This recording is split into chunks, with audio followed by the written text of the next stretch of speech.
there, it's me, Sandy, and I'm seizing the moment to make a video. I'm just gonna kind of just roll with it, and I've been meaning to make one for a while and I just haven't, and so here we are. I wanted to talk about one scent that I've talked about briefly before with a sample, and now I have a whole bottle.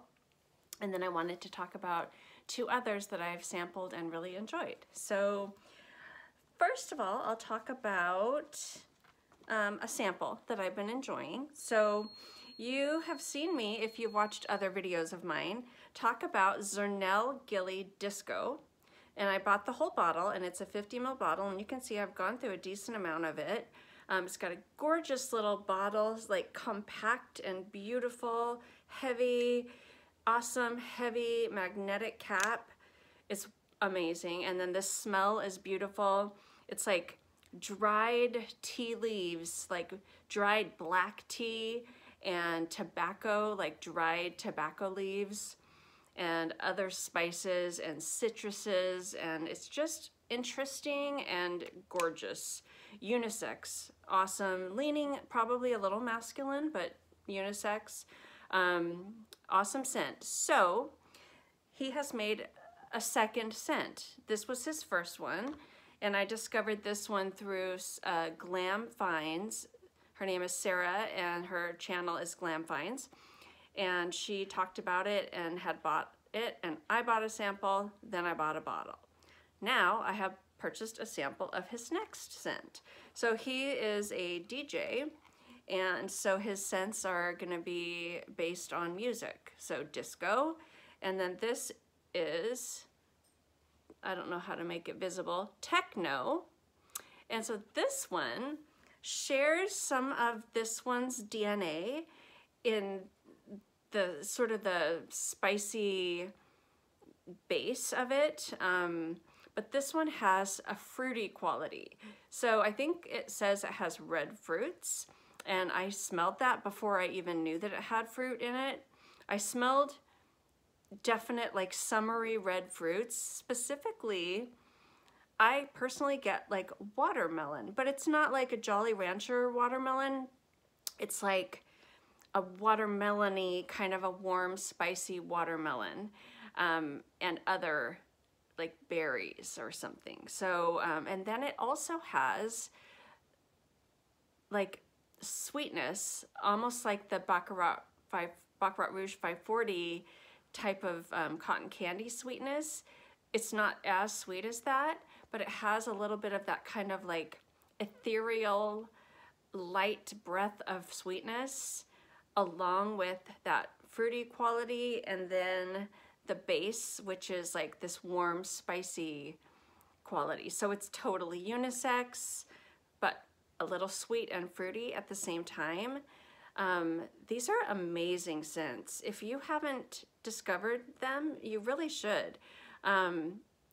His scents are now on sites like Lucky Scent. So I think that's amazing. Through Sarah's Glam Finds, I found this before he had gone big, and now I feel like he's gone big, you know, he's at Lucky Scent. And that's exciting, and it's on, disco is on Fragrantica as well. And so techno, I'm sure will be, and it's super good, interesting, worth a try. Small business, very niche smelling, and I don't know, I like the line. The next one I love, and I would love to get a bottle of, I'd love to find a used bottle, of course, is, it's by the Estée Lauder brand, and it's from their, I forget what it's called, but it's like their exclusive line, like their Privé line. And this one is called Radiant Mirage.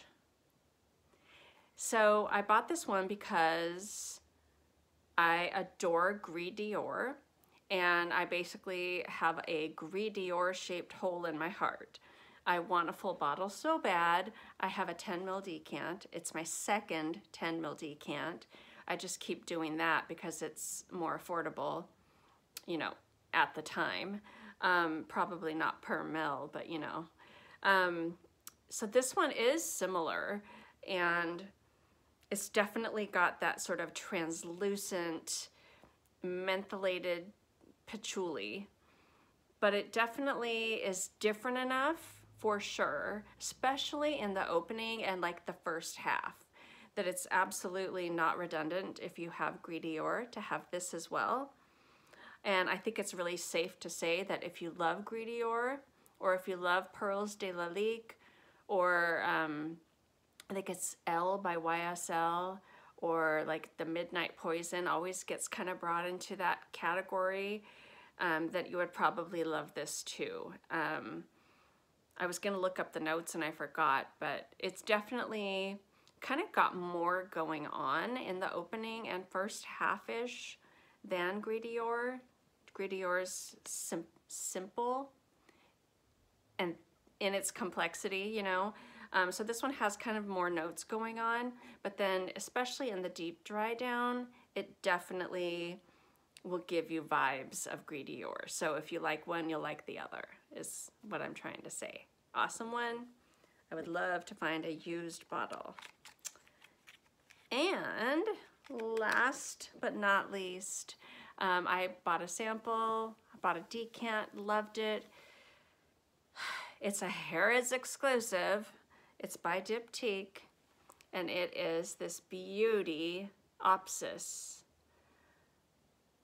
So pretty with this gold label. And oh dear. And this, okay, so when I did a video about this, I compared this to Governor's Island by Bond, number 9.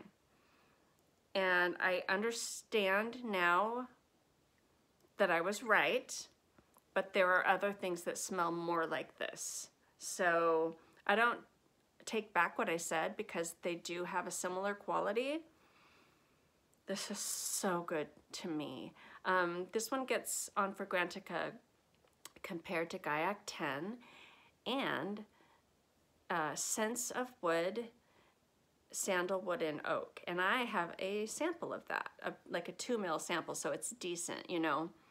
It's actually quite similar to Sandalwood and Oak.